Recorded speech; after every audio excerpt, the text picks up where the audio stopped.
You're listening to the Awakened Feminine podcast. I'm your host, 𝐄𝐦𝐢𝐥𝐲. Welcome.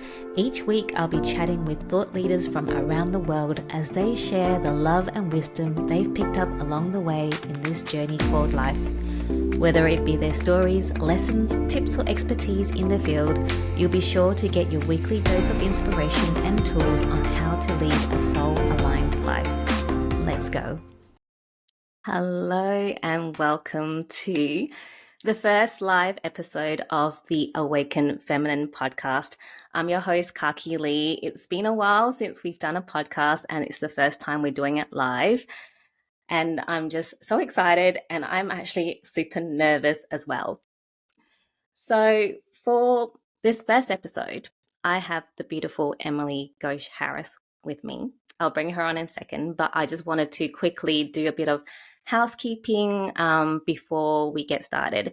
If you are watching us live on Facebook, LinkedIn, or YouTube, make sure you hit like, subscribe, or follow wherever the buttons are so that you don't miss another episode of this when we go live.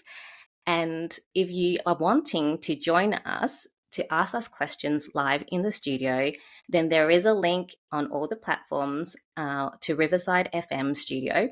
So go there so that you can chat with us live. And when the time comes for questions and answers, you can call in and ask us questions on video. Isn't that exciting? The podcast will go for about 45 to 1 hour, and then the questions and answers will be after that. So just hang on tight. It's going to be an amazing conversation. So I am going to bring Emily on now. Emily is a dear, dear sister of mine. She was my coach and mentor when I got the download to start the Awakened Feminine podcast.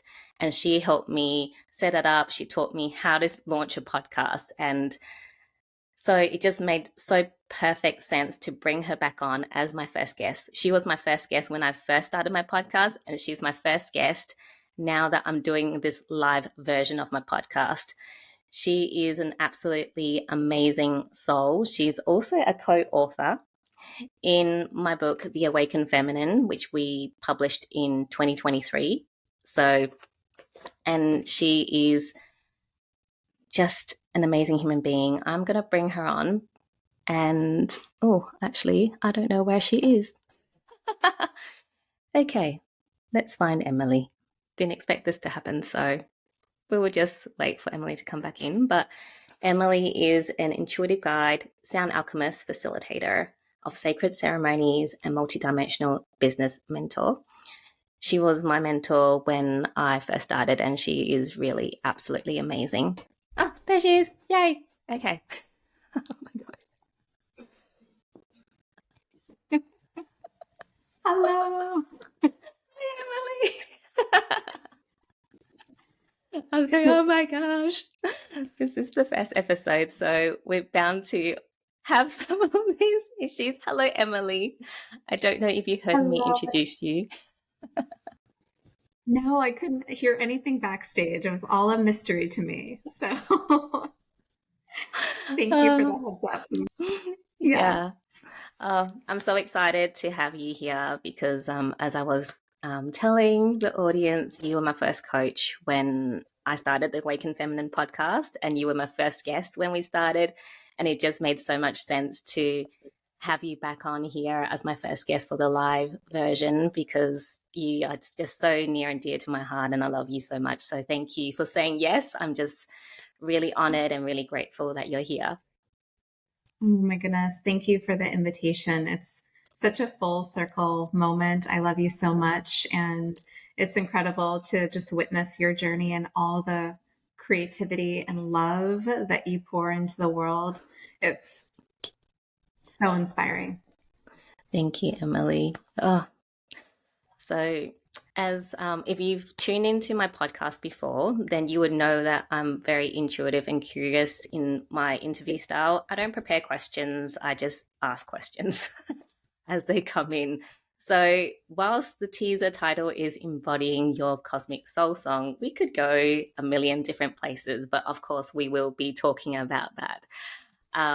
but I always like to ask my guests this question. And Emily actually hasn't answered this question before because I didn't bring it in until about 3 months after I started my podcast. And that is, what does the term the awakened feminine mean to you? Oh, you know, that's an incredible question. And I was connecting with that energy prior to our conversation this evening of like, wow, what does the awakened feminine mean to me? And what's interesting is that it's changed and evolved so much over time. And in this very I am present moment of now being 7 months pregnant, you know, I feel like a completely different answer than I probably would have had, you know, just a few months ago. It's such an initiation, it's such a transformational journey. And for me, on a cellular level, you know, connecting with the awakened feminine is connecting and embodying and embracing our unique energy, really from an authentic and heart centered perspective, you know, and I feel this is what truly we're able to bring forward when we are in our own energy, when we allow ourselves to just trust in the uniqueness, trust in our own, you know, authentic voice. And that's a journey, right? Like, I mean, there's so many layers to that journey of being in your heart and showing up from a place of feeling safe to be your authentic self. And so, I mean, I'd love to explore that a little bit, but I feel like in this very present moment of now, you know, there's so much that I feel is still being shifted and alchemized in our experience collectively. You know, I've been thinking about recently kind of the demands on women in this, you know, current reality with balancing, you know, for example, birthing as Mm. one example, right, of bringing forth new creation in life and still oftentimes having so many pressures of society. And so I feel really this energy is being shifted and alchemized, and structures and systems are being reborn and reimagined and re-envisioned at this time so that we can embrace a more intuitive way, so that we are able to be more in our hearts, more embodied, more in our feminine energy and frequency. And I feel this so profoundly for every being on the planet, you know, not just people who are in women's bodies, but bringing forth the feminine frequency, which I feel has been suppressed, is a journey. And it's something that we are all, I feel, participating in co-creating anew. Oh, I love that answer so much. And I think we will definitely explore some of the things that you mentioned in there, especially about finding your, living your authentic self. I think that's very important. And being pregnant, oh my gosh, that's just a completely different experience of, really feeling that feminine energy, because you are just, I think when you're pregnant, it's like it just all comes in. Um, Without you even realizing. And I was talking to one of my dear girlfriends, Helen, the other day, and she asked me, "Were you more intuitive and all these things?" Because she's awakened. So it was very interesting because I wasn't awakened when I was pregnant. So I was probably very oblivious, like I didn't know. I just would just go on like normal. I was still in a very masculine energy, still working, but she's going, "Oh, I'm feeling all these," and I'm thinking, if I'm pregnant again, I think the experience would be very different. And obviously you're an awakened soul, so the experience, you would be just feeling it and just basking in this beautiful energy of pregnancy. Yeah. I mean, I'll be honest, you know, I feel basking in the beautiful energy of pregnancy is an aspect that I've felt and connected with. But if I'm being really honest and authentic, you know, it's also been really a journey and an initiation. And there's been some challenging moments for sure. Um, the body changes and just feeling comfortable in a new body, or in this evolving body has been a journey. And so there's so much beauty to it. Like you were saying, I feel there is such an intuitive connection with, life that is in the womb. And at the same time, there's so much change that's transpiring, and there's so much that's inviting you into a new version of yourself. And I feel this is a great metaphor for really anything that we're birthing or changing in our lives, because we're constantly in, this period of alchemy and transformation.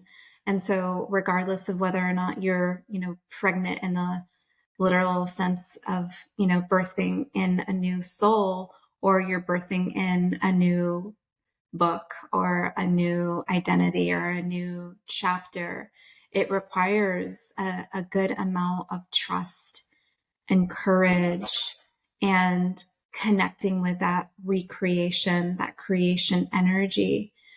And I feel this is such a inspiring and potent time to connect with that energy just at the end of Pisces season, which is, the 12th and final sign of the zodiac, which is really the culmination and integration of all of the other 11 signs of the astrological wheel. It is kind of the all that is, that mutable water energy that helps us to heal, that helps us to integrate, that helps us to, integrate our karma, integrate our lessons, and be reborn in a new way as we move into, the astrological new year in the Aries equinox. Mm. I just love listening to you talk. You're just got so much wisdom exuding from you. It's like, yes. And isn't it the truth that, whether, like you said, whether you're pregnant, birthing a new soul, or whether it's a new idea, project, there is the beautiful energy of basking in it, like I was mentioning. But then, like you said, there's also the challenges that come along with it. I don't think there's anything that you birth that doesn't come with a set of challenges. And I think with pregnancy, definitely, like, your body changes and it would never go back to what it was. And for women, I think um, that is a big shock to the system afterwards, when you're like, so there are so many women that try so hard to try and get back, and they start hating their bodies because they they can't get it back to the same way it was before. Yeah, and this is such a microcosm of the macrocosm. It's one example of a system that is broken and needs new, imagination, because it's so true. I mean, there's so much pressure of, getting your pre-pregnancy body back. And, especially in certain parts of the world, I'm in the United States. I'm not sure exactly how it is in Australia, but there Same. is kind of a lot of, pressure around getting back into work, into productivity. And, that's another part, like when we really think about the energy of, masculine and feminine energetics, that is, I feel, a little bit or a lot out of balance, where we have such a focus on the doing, on the external, on the productivity, when really there's such an invitation for us to rest, to receive, to be in that liminal void space that is actually so beautifully represented by Pisces energy. Pisces energy is, so connected to the womb, so connected to the void. And what's really interesting is that we need that void in order to really connect with our creative potential. So we are cyclical beings, just like in nature. And so, we can't constantly be productive. That's not what we're intended to be. We're intended to connect with the earth. We're intended to connect with our bodies and to rest, to receive, to tune to our own unique wisdom and intuitive guidance. And, there's so much there that I feel is really an invitation for us to recalibrate and reharmonize at this time. I love that you mentioned that. That's exactly what I went through when we took an 8 months break from the podcast. It just had to happen. You don't really have a choice. And you're such a beautiful example of that, because I know, of course you maybe have moments where there's like, no, I can't, how can I possibly take a break, but you listen and you follow your own intuitive guidance, and you've birthed, since I've known you, I don't know how many years it's been exactly, but you birthed such exquisite, life-changing creations into the world. And you've also done so, with periods of rest and replenishment and, tuning in and going within. And I feel like that is such a beautiful example of creation energy. Oh, thank you, Emily. This podcast is about you, but I receive all of that love from you. And I recently had a I can't remember what it's exactly called. It was a star seed astrology business blueprint reading for 2024 with Emily, and oh my gosh, when she told me about my chart and how it aligns with the planets, and I'm not an astrology person, so sorry if I've got the terms completely wrong, but everything made sense. And I was like, oh, that's why I took a break. That's why I'm coming back at the end of the year when everyone should be going on holidays. This makes no sense, but okay. It's just amazing. So, just listening to, Emily, you talking about the different energies of the zodiac signs and how it's affecting the planet and the collective, it's just like, oh, maybe I should start looking into astrology. But I usually just, go, oh, I'll just talk to Emily, or, if I see something then they'll go, oh, that makes so much sense. But yes, thank you. It's true. It can ground us. And I feel there are like so many different modalities. We all have our, own unique and innate gifts for tapping in and connecting with the energy. And what's interesting when you bring up that is that I feel, because we're in a current system that's being reimagined, where there is this tendency to favor the go, go, go, or the fast pace, we can disconnect for a bit with our own intuitive way of connecting with the energy. And I really, really, truly believe we all have such a divine way of doing this. And astrology for me is a helpful tool and modality to help ground in and connect with the energy. And I know, like for myself too, I find, maybe there might be a busy pocket of time where I'm not super connected with what's happening in the stars and from a galactic perspective and things like this. And I personally find it so grounding to like go back and connect and fun and explore and look at what's happening, in my chart with the energy, because that can be such a helpful guide to, understand like what is happening with my own energy, what's happening with the collective. Yeah. And having that information is like phenomenal. I mean, if I spoke to you even a little bit earlier, then I'd be like, oh, okay, I'm supposed to be resting. Whereas I spoke to you when I started getting back into work, but it made me understand why I was resting. But that information would have been super helpful if I got it like earlier. But yeah, so it's great that you have that, tool in your toolbox to be able to connect to it. And I think it's really important. And if you know nothing about astrology and would like a reading, Emily is your person, because I got so much out of that session. It was phenomenal. So thank you. it was my pleasure. That was such a fun time of connection. Yeah. So We're like 22 minutes into our podcast, and we haven't even talked about our topic yet. So let's go there. Um, so Emily, I want to ask you, why is it important for us to embody our cosmic soul song, and what is our cosmic soul song? That's such a beautiful question. And it's such a good segue from astrology.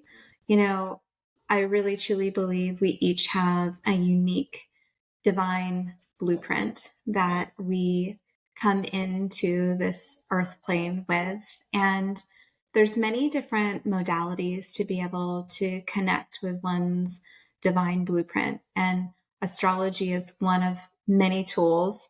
Some people can really energetically or visually see one's blueprint, and I like to use sort of a modality, a different, combinations of human design and gene keys and astrology and numerology, because there's a divine sequence. And really, the way that I like to look at it is that we are a unique symphony. It's much like a sheet of music. And what's so exciting about tapping into your own blueprint, your own soul's sort of directive and signature frequency for entering into this earth plane is that it's filled with pure potentiality. There's infinite ways that we can play that music, and there's infinite ways that it can express. And so what I really truly feel in the energy of embodying our cosmic soul song is to play our music really with the highest frequency, to remove sort of the discordant energy. And the discordant energy in a lot of senses could be what we think of as maybe karmic imprints or, ancestral wounds or patterns of limiting beliefs. It's really clearing out the subconscious that allows us to remove those false frequencies, to remove that discordant energy so that we're able to play our music from the highest octave. And that's really exciting because what's possible is just absolutely infinite. And we are sort of playing, but we're also the divine conductor as well. And we get to really direct our consciousness, our life force energy into that which we desire to really birth and create. That just sounds so yummy. And the way you explained it is just so beautiful. It is so musical. So, okay, so does this then kind of tie in with when you were talking about the awakened feminine, about really living your full authentic self when you embrace your cosmic soul song? Does that It all kind is, of yeah. tie in? Yes. It does, yeah. And I love that you bring that up because what's interesting when we think about it on a musical term of the frequency that we're embodying and expressing, and we think about playing our authentic note or collection of notes, right? What's interesting is that this can change meaning. And what I've noticed in this is I've actually noticed this in myself, and I've noticed this in many others, is that my voice has actually changed over time. I don't know if you've noticed that as well, but it's like the more that you're embodying your energy and you are in your authentic truth and feeling aligned with your own energy, the more that you are able to really drop into your body and play your signature note to express freely from the heart. And it's my understanding that we actually bring this signature frequency from lifetime to lifetime. And so that note is sustained, but what gets in the way is things like the programming, things like societal imprints. And so, for example, I think that there is something that's imprinted in women, especially about being a good girl or being a people pleaser or being nice. And a lot of times this actually translates to the expression of our vocal tones. So you'll notice that a lot of times women's voices are, yes, maybe naturally more high pitched, but they're in a false frequency of expression because that's been societally conditioned. And so a lot of times women, and I'm not sure what the case is for, men, but it's really that there is a greater embodiment and resonance when we're able to really be in that authentic place of expression. And so I love that you bring that up, because there's many layers to that. The voice is just one, but there's so many other examples as well. Mhm. I love that. When you were saying that your voice changed over time, I remember I was listening to uh, this lady now, and her voice is very quite deep. And she had a meditation that she was offering. So I was listening to her meditation and I was going, that voice is not hers. It was really quite high pitched compared to her voice now, which is very like quite, deep and grounded. So it's very interesting. And obviously she's done a lot of work between the time she put that meditation out to now. So, and even myself, when I speak, listening to myself speaking in the past to now, I find that my voice is actually a bit deeper than what it was previously. So it's very interesting how it has to do with you living more in your authentic self, and actually living your cosmic soul song. Yeah. Yeah. I love that you share that example. It's so, powerful to hear. And one of the things that it is a reminder of to me is just dropping into the body and feeling safe in the body, because when we are actually in our bodies, there is a different resonant frequency that emerges.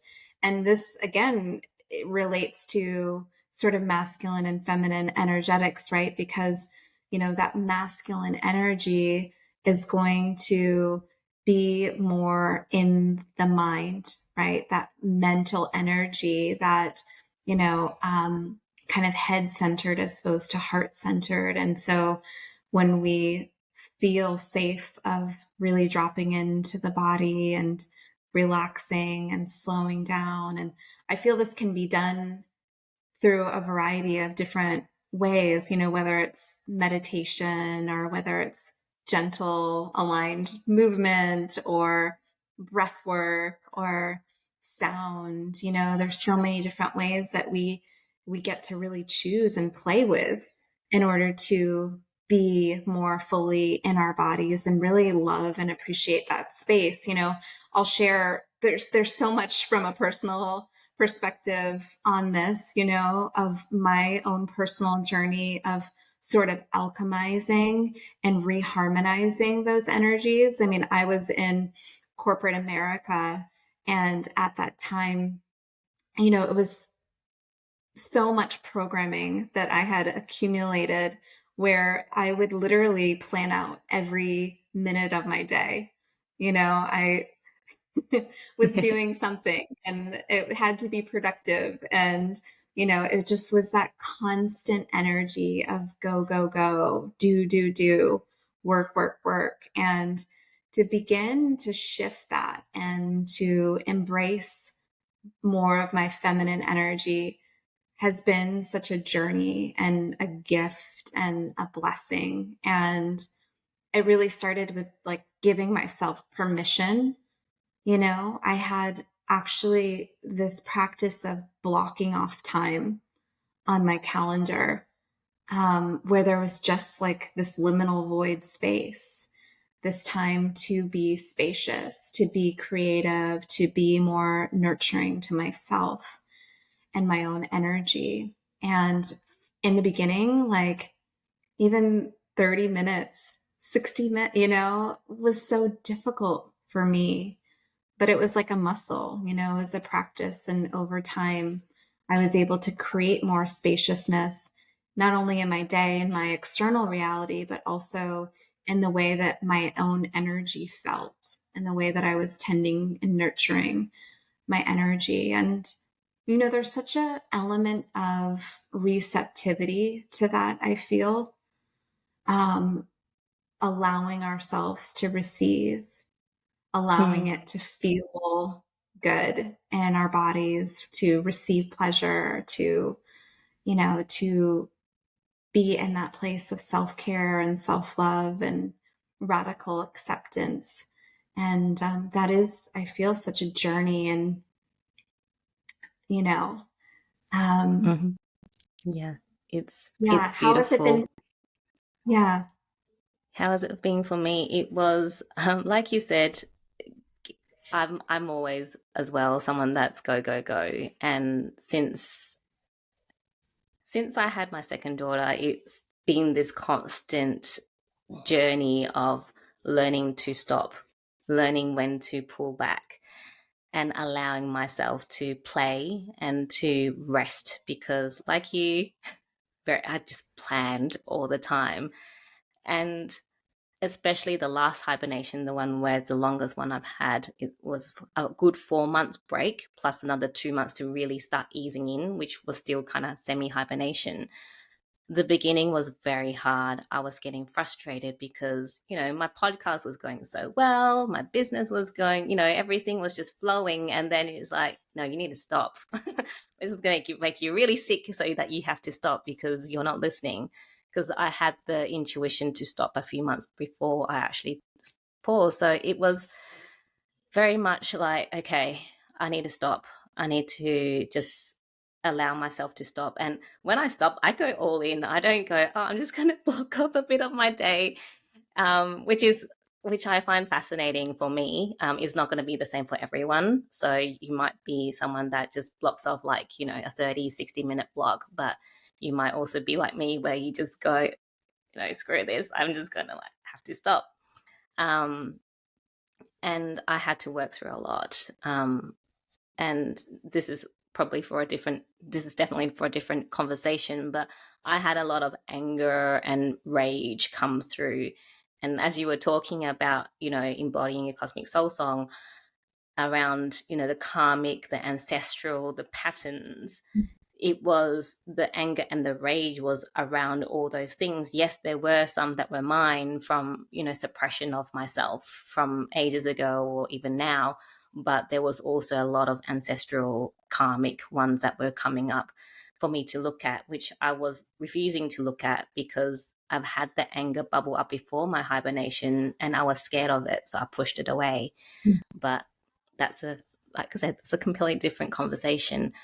um Actually, whilst we're talking about the karmic and the ancestral aspect, you were talking about that. How, if someone wants to, live their music, their soul song, how do they start, you know, dismantling those karmic bonds, those ancestral patterns, the program patterns from society or culture or, wherever it is? What's something that they can do? Because you hear about people going, you need to break your ancestral patterns, da, da, da, da, but how do we actually do it? Mm.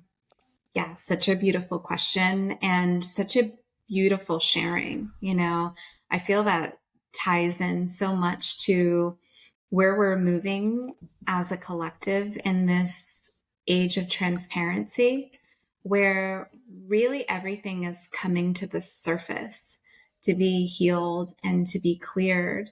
And as we sort of reharmonize that masculine energy, it allows us to see things in a new way. And just an example of that, I feel like, to your point in sharing, distraction, like the busyness serves a purpose because it can prevent us from feeling, and I totally resonate with that and can relate to that in my own personal journey. And, there's such a gift in being able to look at all of our stuff, all that's coming to the surface with compassionate eyes, with radical compassion and neutrality. And I really feel this is the first step in the journey of alchemizing karmic imprints and ancestral wounds. And, I'll share, really honestly, like a personal experience that I've gone through in pregnancy, which is, as you know, like everything changes, and what you might need emotionally might be completely different than what you needed a few months ago. And what I was needing was like more emotional support. And I recognized myself that I was telling myself a story that my partner wasn't able to provide the emotional support that I needed. And, it started to become, how stories do, they become repetitive and we can get caught in them. And one day I recognized, and I took a step back, and I said, what is the part of me that is creating the story? How is that part benefiting from this? And I really had to go within. And what I realized through that was that there was a part of me that was recreating an old wound where I didn't feel emotionally supported, where I didn't feel heard. And that was such a game changer. It was so powerful for me because I recognized that there was a part of me that was benefiting from the story that I was creating. It was benefiting from the pattern. And I had to look at that with neutrality and compassion. And I feel that that is the first step. There's a level of awareness of what is it that's taking place that is a pattern or a belief that's really no longer serving me, and that I'm ready to rewrite. And so for me in that moment, it was connecting with a different, more empowering story. And I really truly connected with the energy that my partner desires to support me. And I really had to be open to receiving that support and saying, I'm open to receiving support and love, in all forms. And really being open and receptive in that energy allowed me to show up in relationship in a new and different way. And it was, such a breakthrough. Yeah. Oh, thank you for sharing that, because I think a lot, like, not just women, but men probably need to hear that as well. But a lot of women don't like to receive. We don't know how to receive, and we block the receiving. And it's funny when you said, not funny, but it was very interesting when you said that it was serving some part of you, because of course, we like to blame everyone on the outside for making us feel a certain way, but we forget to look inside and go, actually, that part of me really actually is thriving on that story. Yes. Isn't that interesting? Yes, absolutely. And there's such power and empowerment that comes from radical responsibility, of taking ownership of the experience of our own energy and how that is feeling for us, because truly we get to create new stories that are serving us better if we so desire and choose. And so I think the first step in the process is a level of awareness of, okay, what is this experience? And perhaps understanding, okay, I see you. I feel where this is coming from. This is an old wound that I experienced in childhood, and can we be compassionate with that part of ourselves that needs a little bit extra love and tenderness and support? And, that is this part of radical compassion, of being really compassionate, not creating any sense of judgment, because that keeps us in that karmic trap, in that repetitive pattern. But when we bring compassionate energy, I understand this. And can I create the safety? And I think this is the key. Can I create the safety to be able to invite a new experience? Yeah. I love that. Now, to the compassion piece, I would love to. No, I love what you shared is the awareness and then that radical compassion. I think most of us have that inner critic, that inner judgment. You know, when we do something, we're like, oh, I shouldn't have done that, or what would someone blah, blah, blah think, or etc., etc. How can we build that radical compassion? Like, what are some things that we can do to build that? Yeah. I remember a time when I think I was reading Louise Hay, You Can Heal Your Life, such a epic book. And I think there was an exercise around mirror work in her book, and it suggested looking in the mirror and saying, I love you. And I'll be honest with you and share that I just tried that exercise and I broke down in tears. Mm. It was so painful for me because I could feel how untrue that felt at the time and how far off that felt. And so, in my own personal journey, I can say that self compassion has been the greatest journey of my life. Mm. Self love. Yeah. And there's truly not a greater journey, I feel, than to set the intention of loving yourself. We can try every advanced spiritual practice or ascension tool or, complex modality of healing. And I'm not discounting those for a second, but I'll share from my personal perspective that there is nothing more powerful than learning how to truly and unconditionally love yourself. And I have chills as I'm saying that because I know that it is a journey and it's a work in progress. And it first, I feel, starts with that intention of, you know what, universe? I actually don't know fully how to love myself. That critical voice, that perfectionism has been so deeply ingrained in me that at this point in time, it's really hard for me to fathom unconditional love for myself. But I am going to trust and set the intention that I will learn how to deeply tend to myself and nurture myself. And for those who have maybe not received that in childhood, a model of unconditional love, you get to learn how to be that energy for yourself.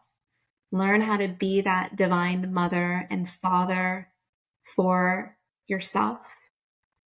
And to really recognize that a lot of the false frequencies, a lot of those limiting voices that we hear in our mind are not actually ours. They are collective imprints, they're ancestral imprints, they're from our lineage, and we get to make the decision to no longer consent to them. And this is huge.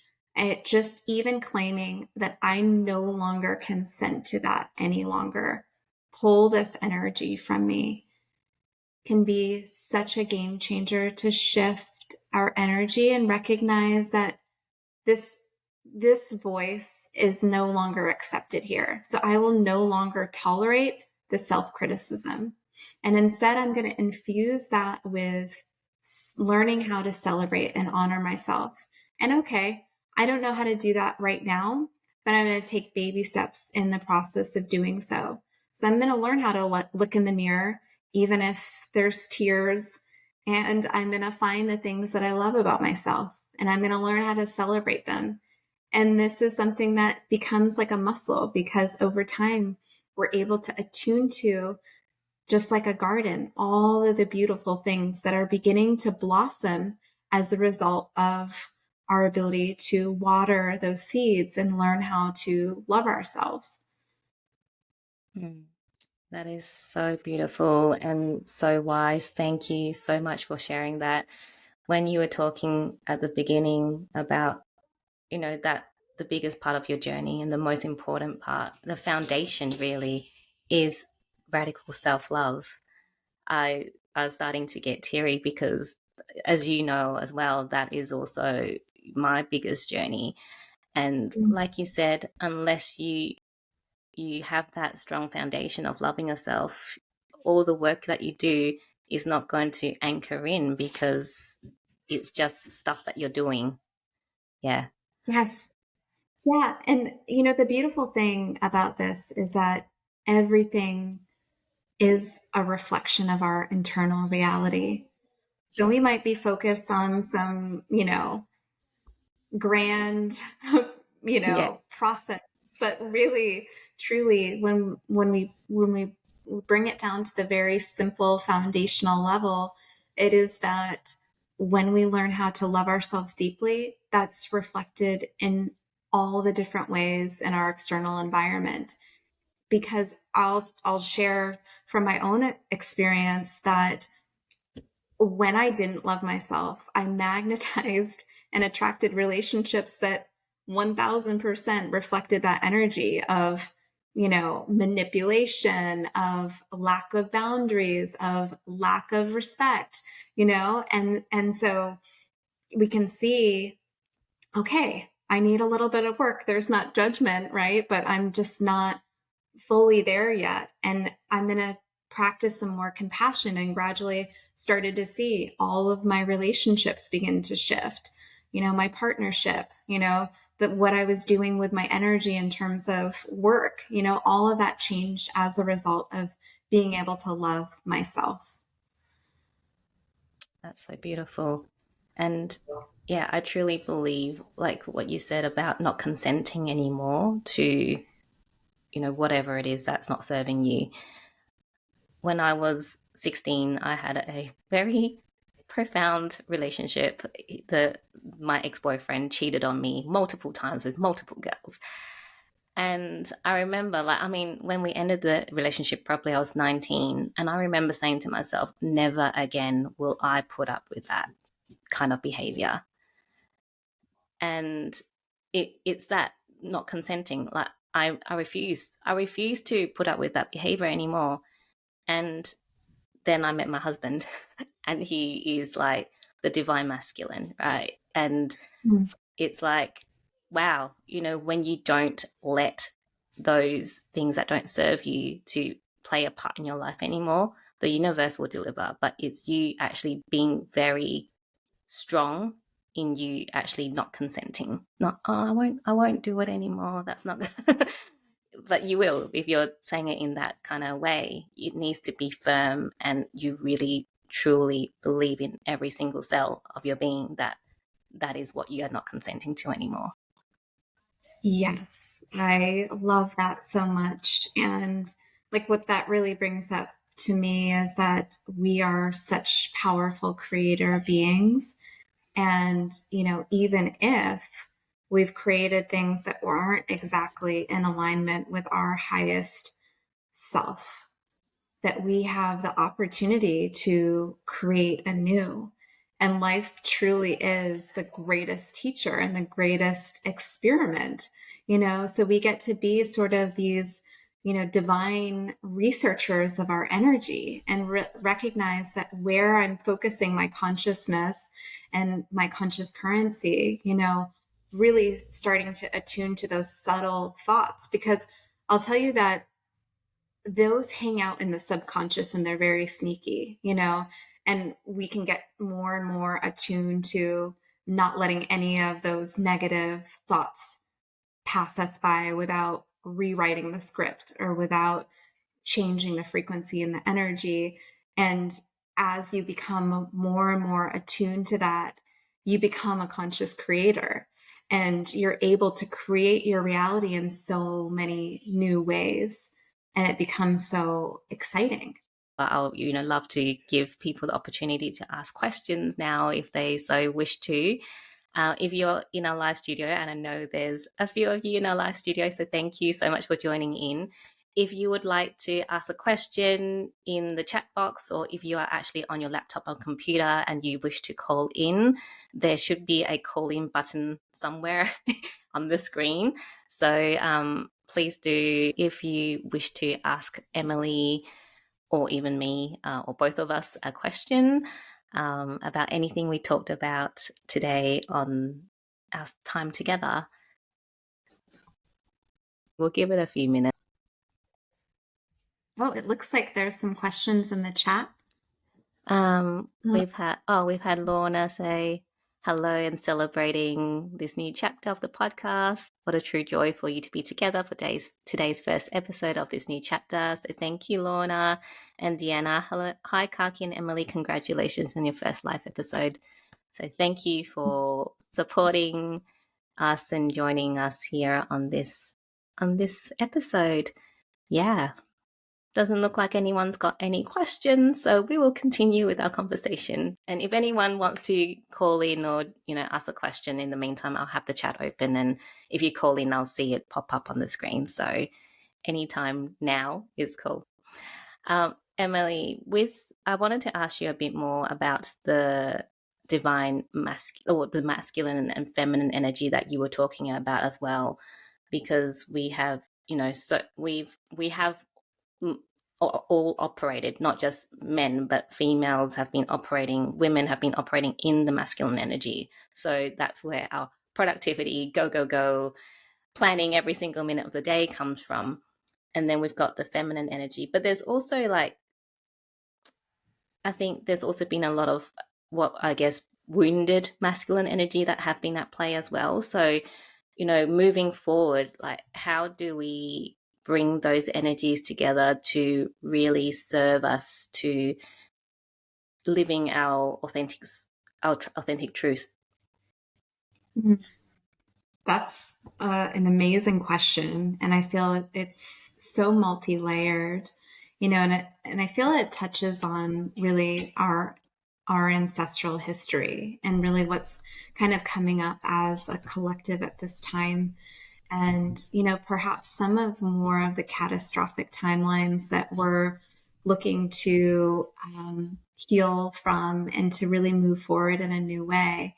If we look back at Lemuria, for example, this energy and frequency was really much more heart-centered. It was really, it was a time when we were really appreciating the divine feminine energy. We cherished the earth and nature, and it was really a more heart-centered energy. And, we moved from there to Atlantean times, and there was really sort of more of an infiltration, and which is my understanding of more of a focus on mind-based ways of thinking and being. And this, combined with many other, factors, really created distortions in our energetic template. And so why I bring that up, why is it important? I think it's important to really reflect on a time, and maybe some people resonate with Lemuria, or some people can imagine this and visualize this energy where the divine feminine and the divine masculine were in union. And there's really a reverence for both of the energies, because they're both so beautiful and integral to our way of being.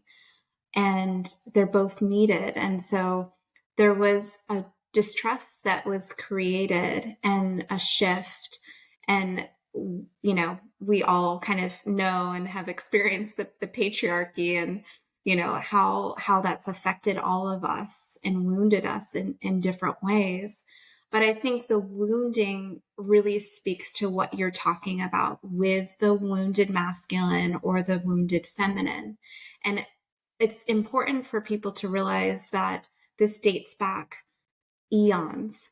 So when we talk about the mother wound or the sister wound, or for men, the wounding that arises, this is really ancient and it's really ingrained. And so to be able to begin healing that and really rising into the divine template from which we were created is such a beautiful, I feel, journey. And it does take that alchemization. I think partly it is connecting with that divine mother and father frequency for each of us and what that embodies. You know, there might be an example of that energy that you really feel is sort of like a embodiment. You know, maybe it's an ascended master, or maybe it's, you know, an angelic presence, or, you know, however that energy shows up and feels like for you. Maybe it's your partner. You know, it doesn't matter. But the truth is that we're able to embody both of those frequencies. And when we begin, I feel, to release the wounding that is there, we're able to come into more of a harmonic resonance with those frequencies. Yeah, that's really beautiful. Yeah, thank you so much for sharing that.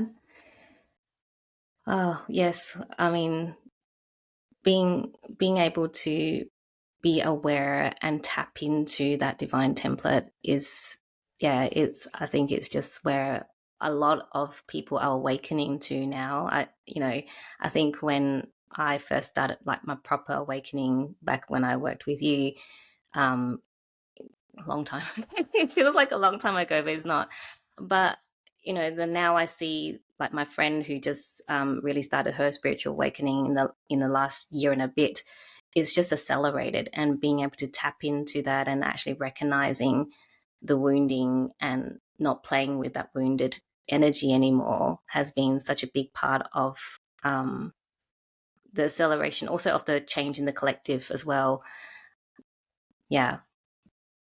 Yeah, and there's so many like little and big ways that I feel that we can shift this individually and collectively. And I just feel that it is so deep and it's so woven into the consciousness. And so just from a practical perspective, or like really, bringing this to maybe more of like a personal sharing, is that maybe a lot of people listening could relate to feeling a sister wound or feeling a mother wound at some point in time, or feeling from a masculine perspective, I need to be tough and it's not safe for me to express my emotions, whatever the case may be.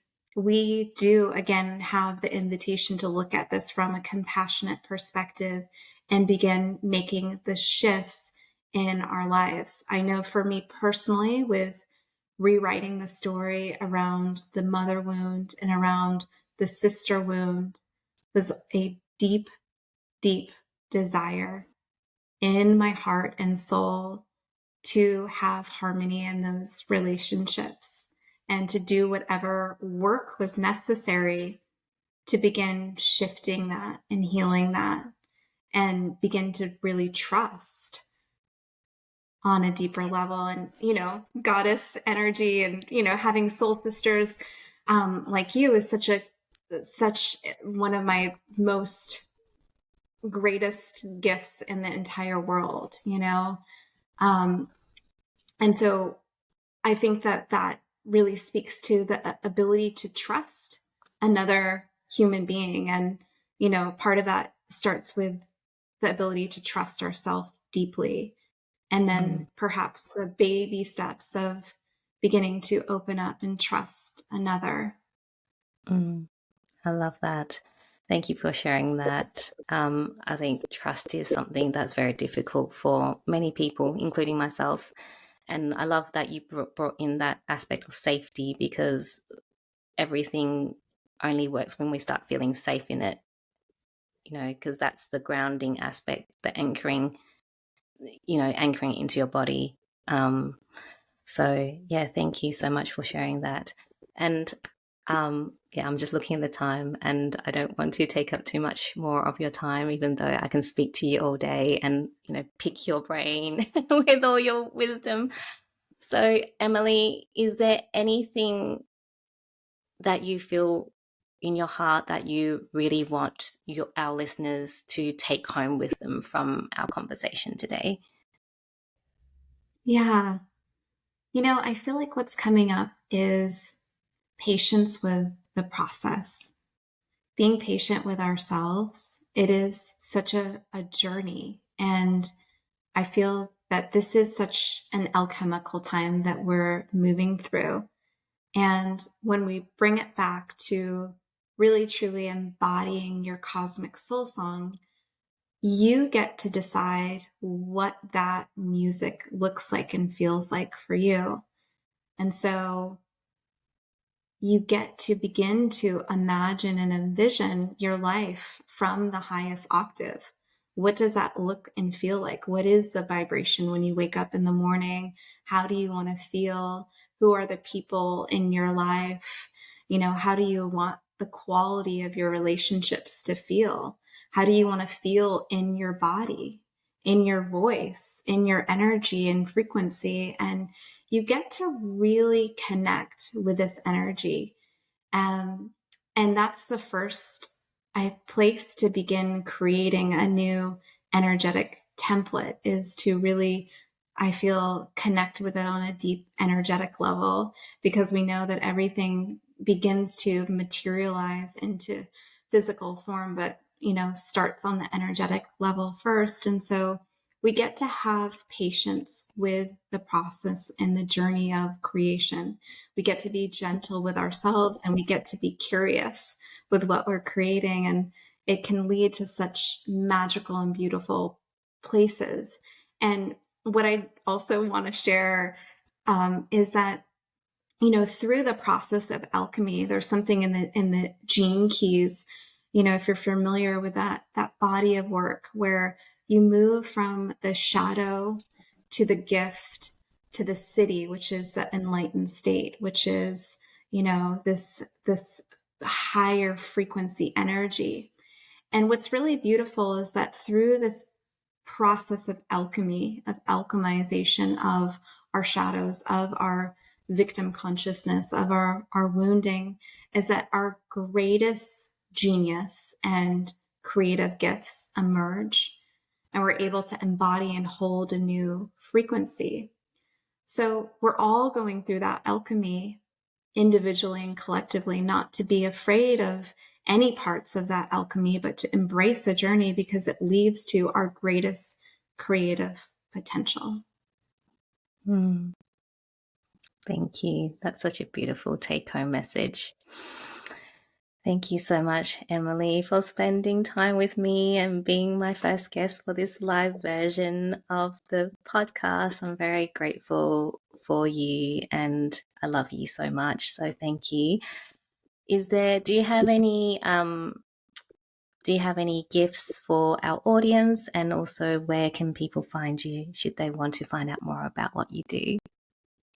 Absolutely. I would love to gift the audience with a free sound activation. So for anybody who's listening, who's interested, you can email me at emily@soulmediaglobal.com, and I will share that with you. And I also have a freebie for those that are starting a soul aligned business. So that can be found on my website at emilyghosharris.com. Beautiful. And of course, you can find out more about Emily at her website as well. And on social media, you hang out usually on Instagram, don't you? I do. Love it. Instagram. Yeah. Yeah. And At that's Emily Ghosh. also. Yeah. Perfect. Thank you so much for joining me, Emily. Thank you so much to everyone that tuned in live. I'm very grateful that you took the time to spend it live with us today, and we'll see you next week for the second episode. Thank you.